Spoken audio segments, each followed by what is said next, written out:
mismo. Elige Bolsa Superior. Aún queda por conversar. Seguimos con Página 13 por Tele 13 Radio.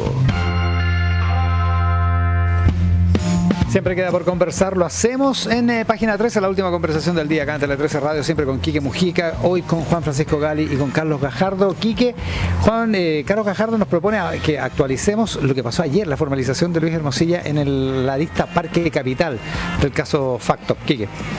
Sí, para hacer una intro antes que Carlos exponga su argumento. Lo que estaba leyendo lo que pasó ayer. Lo que pasó ayer es que Patio Capital, del grupo Patio, de los Jalaf, tenía un proyecto. El proyecto estaba siendo evaluado desfavorablemente en los servicios, en la seremía, en los servicios ambientales.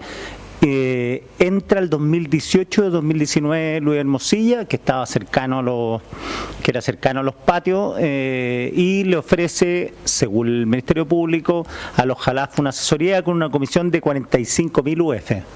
Sí, me imagino que llegaba a puerto las gestiones que iba a hacer. Y ahí Luis Hermosilla... Son como 1.700 millones más o menos. Claro. Una cosa poca. Pero espérate, que para un penalista yo he escuchado, no sé, no estoy en el rubro, pero nunca he tenido problemas de ese tipo, pero un penalista del tipo Hermosilla o del hermano Hermosilla cobra más o menos para problemas difíciles eso. No, pero Quique, uno, no es un problema penal, y dos, no, es un honorario totalmente desorbitado. O sea, sí, no. Carlos Gajardo cobra eso.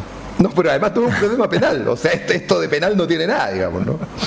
No digo, pero como Hermosilla es penalista, capaz que homologaba su ingreso, su honorario respecto a esta gestión.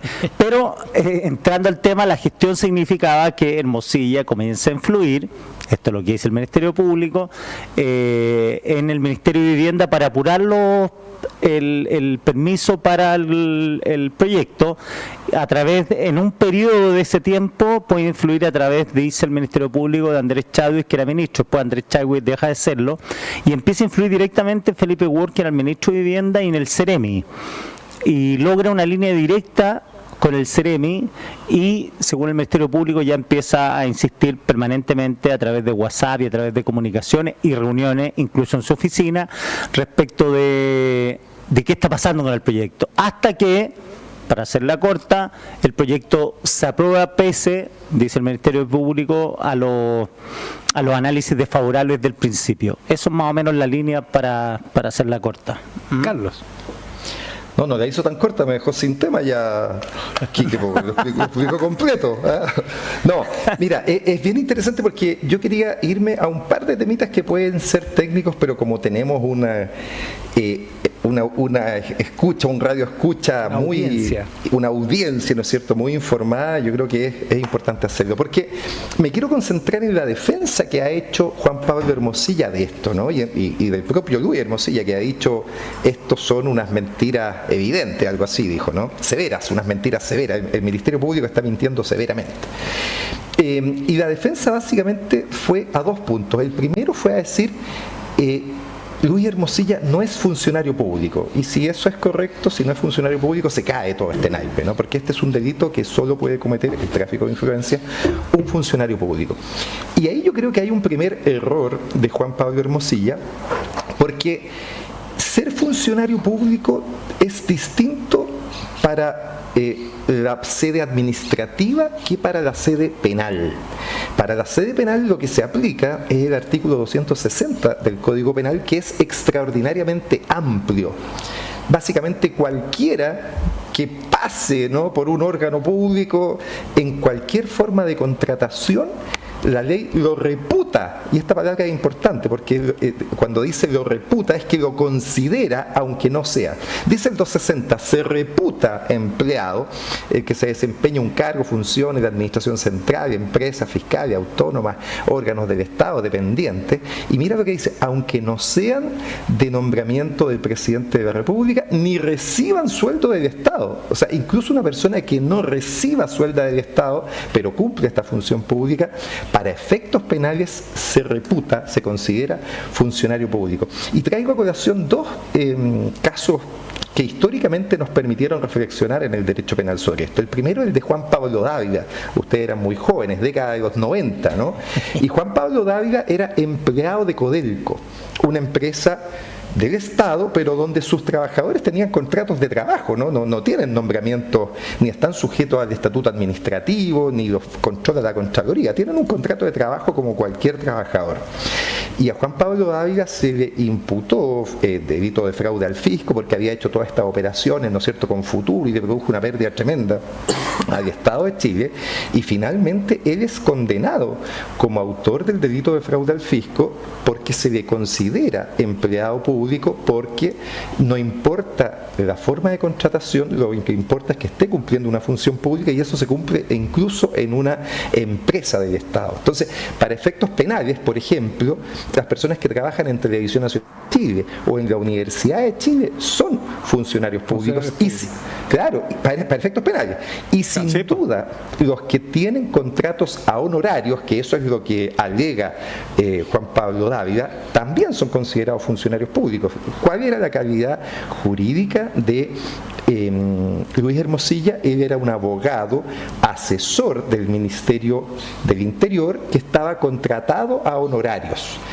Y entonces ahí tienes los dos requisitos para que se considere penalmente funcionario público.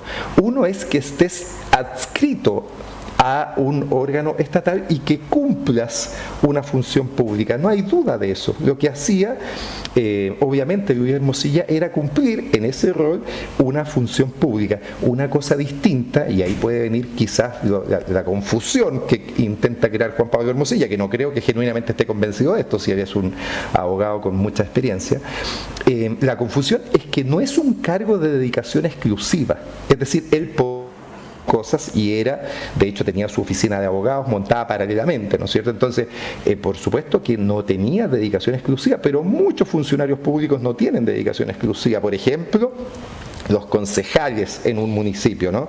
El concejal es concejal en la comuna respectiva, pero también puede ser comerciante, profesor, camionero, lo que quiera, ¿ah? No es una función exclusiva. Entonces, lo primero que yo creo que hay que zanjar con eso es que Luis Hermosilla era funcionario público para estos efectos, empleado en los términos del 260, y yo creo que tiene poco que llegar ahí.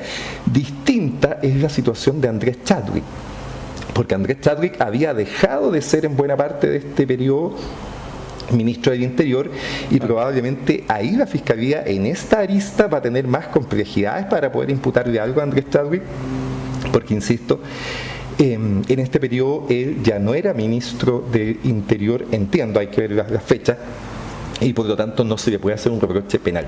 No, parece que todo esto es del 2020 en adelante. Claro, ya no, él dejó de ser ministro del 2019. Sí, yo creo que la arista más compleja para Andrés Chadwick, lo he dicho antes, es la que tiene que ver con Manuel Guerra, ¿no es cierto? Yo creo que si la Fiscalía le va a imputar cohecho a Manuel Guerra, Andrés Chadwick es la persona que le paga finalmente el soborno a Manuel Guerra. Vamos a ver esa otra arista que la ve la Fiscalía de Arica. Y lo segundo que quería decir cortito es que la segunda línea de defensa que hace Juan Pablo Hermosilla es decir, oiga, ¿sabe qué? Mire, si me van a imputar si le van a imputar a Lucho tráfico de influencia, la Fiscalía ella misma tendría que imputar a los fiscales tráfico de influencias, y entre ellos ha sido muy duro en el último tiempo con la fiscal regional, ¿no? Con Lorena Parra. Dice, entonces tendrían que ustedes mismos, los emplazo acá a que formalicen a su propia jefa, porque ella también comete este delito de tráfico de influencia por esta conversación que había tenido con Lucho Hermosilla, el envío de su currículum, etcétera. Y ahí de nuevo a mí me parece que hierra profundamente Juan Pablo Hermosilla por una falta de comprensión de cómo está tipificado en nuestro sistema el delito de tráfico de influencia, que es un delito muy acotado. Nosotros en Chile tenemos delitos que son bastante amplios, como el delito de cohecho. El delito de cohecho sanciona hoy día, después sobre todo del caso Penta, cualquier beneficio económico que uno le dé a un funcionario público. Y no importa lo que haga después el funcionario, pero si usted le da un beneficio económico o si el funcionario público le pide un beneficio económico, eso ya es un delito amplio. En cambio, y con esto termino para no aburrir sobre todo a nuestros contertulios, Jamás, muy bien, el delito de tráfico de influencia es muy reducido. ¿Por qué? Porque en la norma que está establecido, que es el artículo 240 bis, lo que exige es que por supuesto sea un empleado público que se interese, y aquí viene lo importante, en cualquier clase de contrato u operación. Y la Corte Suprema, nuestra jurisprudencia y nuestros autores, lo que se denomina la doctrina, están bien contestes que este contrato u operación es algo que tiene un contenido jurídico, es como su nombre lo indica, ¿no? Es un contrato, a eso es lo que apunta, no cualquier cosa donde yo intente intervenir. Les pongo un ejemplo. Hace algunos años, este es un caso chiquitito, pero nos sirve para ejemplificar. Hubo un problema, lo pueden recordar, con Felipe Salaverry, que tuvo un problema en Ñuñoa con un guardia municipal, se pelearon, claro, y el guardia le pasó un parte. Sí. Y la hermana de Felipe Salaverry era algo en la municipalidad de Ñuñoa, no sé exactamente qué, y había intentado intervenir para que ese parte no siguiera su tramitación, ¿no? Entonces se hizo una denuncia en la fiscalía por tráfico de influencia, porque se dijo: la funcionaria pública intentó intervenir en favor de su hermano con otros funcionarios públicos para favorecerlo, ¿no? ¿Dónde fallaba esa investigación? En que no había detrás una operación o contrato. Así que no te saquen un parte no es una operación o contrato en los términos que nuestro código sanciona. Y lo mismo sucede acá. No cualquier interacción en que tú le pidas algo a otra persona, a otro funcionario público, es una interacción punible en los términos del tráfico de influencias del artículo 240 bis, que es muy limitado. Entonces, todo este alegato de decir mi hermano Luis Hermosilla hizo lo mismo que hicieron fiscales, ministros, jueces, está equivocado, porque esas intervenciones que uno podrá tener un reproche ético o administrativo no tienen este carácter penal, y por lo tanto este alegato que hace Juan Pablo Hermosilla me parece que también está profundamente equivocado. Es lo que tengo que decir al respecto. Impresionante. ¿Descansa Carlos Gajardo? La fiscalía descansa. Mira, yo la verdad es que es como, esto ya lo hemos conversado varias veces, este caso, ir comentando cada una de las audiencias y los argumentos que hace el abogado defensor y la fiscalía en cada uno de estos de las aristas que tiene el caso Audio. Particularmente porque la descripción que hizo Carlos fue muy buena, pero de un delito que lo que se cuestiona, ¿no es cierto?, de aquí es si era funcionario público o no era funcionario público, pero además un delito que tiene una pena muy menor, es decir, un delito considerado muy menor dentro del Código Penal, que hace que se pierdan las proporciones. Yo ahí veo dos inconvenientes graves. Uno, que se genera una expectativa en la ciudadanía respecto de la gravedad y las posibles consecuencias que pueda tener este tipo de acusaciones. Y pareciera que toda ¿no es cierto?, la atención noticiosa y además las actuaciones de los fiscales van a llevar, que si son exitosos, como resultado una pena de cárcel muy grave para los involucrados, y además una implicancia de la mayor gravedad, cuando en realidad pareciera que lo que hay aquí es, si es que hubiera un tráfico de influencia, es un delito que es relativamente con una pena muy baja en el Código Penal. Entonces creo que aquí yo esperaría que la Fiscalía desarrollara una investigación acuciosa que distinguiera claramente aquellas conductas que son muy graves. Por ejemplo, si lograra acreditar otro tipo de conductas como es el soborno, como es ¿no es cierto?, la estafa, que además la acusación principal por parte de quienes están involucrados en el caso Audio, lo relevante es que la Fiscalía también traduzca esa gravedad, esa relevancia y esa prioridad en la acción de la justicia en aquellas acciones que son de la mayor gravedad y que van a tener un resultado en una sanción acorde a la expectativa que se le ha hecho a la ciudadanía respecto a los imputados en esta causa. Yo en eso llamaría a la prudencia y especialmente a una comunicación adecuada por parte de la Fiscalía de cuáles son sus expectativas de condena en este caso para cada uno de los involucrados en el caso, y ojalá que si es que la Fiscalía tiene convicción y tiene las pruebas para acreditar los delitos, bueno, vaya y logre las condenas que corresponden, pero eso creo que en este caso, en este episodio que estamos comentando hoy día, me produce cierta distancia en el hecho específico con la importancia comunicacional que le estamos dando. Carlos. Mira, coincido en un punto con Juan Francisco, ¿no? Porque Juan Francisco dice, mira, es posible que quizás este delito específico, ¿no es cierto?, no la estafa, no el lavado de dinero, pero este delito específico del tráfico de influencias pueda terminar con una pena no acorde a la gravedad que la Fiscalía le está dando. Y eso ha pasado en otras ocasiones, ¿no? Volvamos 10 años atrás. Pasó en el caso Penta con el delito de cohecho. Cuando se imputaba el delito de cohecho, ese delito de cohecho partía la pena en 61 días. Y buena parte de la reflexión que hubo a partir de ese caso fue decir, ¿sabes qué? Es un delito muy grave el delito de cohecho, que alguien le pague plata a un funcionario público. No podemos tener a ese delito con la misma pena del hurto de chocolate, que también parte en 61, ¿no? Tú si vas, mira lo que pasaba en Chile hace 5 años, mira, tú ibas a un supermercado y te robabas un chocolate y la pena era de 61 días. Y tú ibas... tendría a mis 3 hijos presos, ¿eh? Y tú ibas, Quique, tú ibas y sobornabas al presidente de la República, le pagabas $1 millón de soborno al presidente de la República por apurar un proyecto y esa pena también partía en 61 días. No te creo. Sí, era ridículo. Entonces, total. Pero toda esta discusión se hizo a partir del caso Penta, a partir de la situación de Pablo Wagner, y motivó a que el año 2018 se cambiaran las normas y se aumentaran las penas del soborno, hubiera toda una modificación que yo celebro.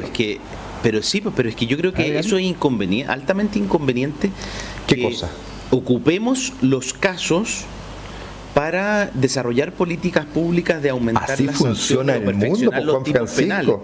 No, así funciona el Parlamento. Ve tú el caso, la ley Cholito, la ley Gabriela, la ley, todas las leyes funcionan reactivamente. Aquí hay personas que están siendo juzgadas por estos hechos y además estamos generando una expectativa. Mira, si deberíamos reflexionar y aprender de lo que ha ocurrido en los últimos 5 años, porque cuando las autoridades y los órganos del Estado le generamos expectativas a la ciudadanía de resultados o impactos o gravedades de ciertos hechos y después esas expectativas no son cumplidas, eso genera mucha frustración. ¿Pero en qué caso ha pasado eso? No, te voy a poner, no, pero lo voy a llevar a un caso no penal. Pero, por ejemplo, los procesos constituyentes, ¿no es cierto? Ya, pero nada que ver de lo que estamos hablando. No, pero nada que ver de lo que estamos hablando. Yo lo que te digo. Lo que estoy diciendo es que tú estás siendo utilitario en el caso. No, si tú me dices que la Fiscalía, su intención de hacer un punto en este tema, en el tráfico de influencia específicamente de Luis Hermosilla, es para que la sociedad se dé cuenta. No, yo no te he dicho eso. Es un delito que debería tener una pena de prohibición de ejercicio de la función pública. Es utilizar un caso específico. Ya, pero Francisco, estás cometiendo 2 errores ahí. Porque de partida el tráfico de influencias tiene una pena no tan menor, que va de 541 días a 5 años, porque excedido menor en su grado medio a máximo. O sea, por un tráfico de influencias te pueden condenar a 5 años. Lo que pasa es que el tramo inferior, que parte en 541 días, yo creo que es bajo. Yo no he dicho que la Fiscalía esté instrumentalizando eso, pero nosotros, que podemos comentar los casos libremente con la impunidad que nos da la academia y la radio, podemos decir, es lo que digo yo, ¿no es cierto?, que a mí me parece que estos delitos tendrían que tener penas más graves. Y entonces esto puede permitir una reflexión de la sociedad para que los parlamentarios se pongan las pilas y digan, ¿saben qué? En verdad esto... Porque ¿cómo no va a ser grave que un funcionario público, en vez de estar buscando el éxito de la sociedad, ¿no es cierto?, el fin público, esté preocupado él de hacer negocios para su propio bolsillo, y esté influyendo en otros funcionarios para que beneficien a sus clientes y él agarrar una cometa de 45.000 UF? O sea, eso a mí me parece de la mayor gravedad. El delito de tráfico de influencia a mí me parece de la mayor gravedad y creo que debiera estar sancionado más duramente de lo que está sancionado hoy día. Pero esa es una reflexión que hago yo como comentarista de esta radio, no la está haciendo la Fiscalía. La Fiscalía hizo esta imputación y tiene en prisión preventiva, ni más ni menos, al autor de estos hechos. Pero siempre conocer estos casos nos permiten reflexionar de cómo está funcionando nuestro sistema y qué podemos hacer para mejorar el sistema. Este mismo caso, el caso Hermosilla, nos ha permitido reflexionar a todos de la manera en que se producen los nombramientos en el Poder Judicial y en la Fiscalía.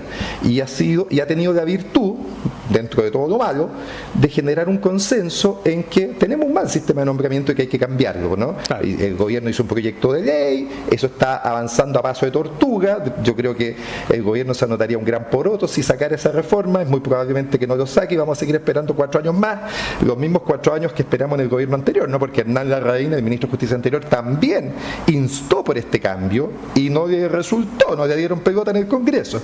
Y están pasando estos 4 años y estamos en la misma.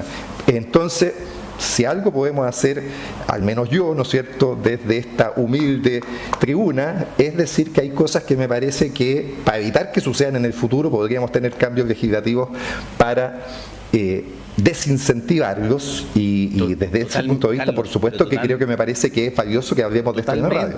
Lo último, Juan Francisco, nos vamos. Lo único que digo es que no se puede, o por lo menos lo que se entendió es que estaba dándole un sentido utilitario a este caso de tráfico de influencias como para hacer una reflexión social sobre la inconveniencia o la gravedad de estos hechos. Yo creo que la gravedad de los hechos tiene que ser juzgada en su mérito y yo concuerdo contigo.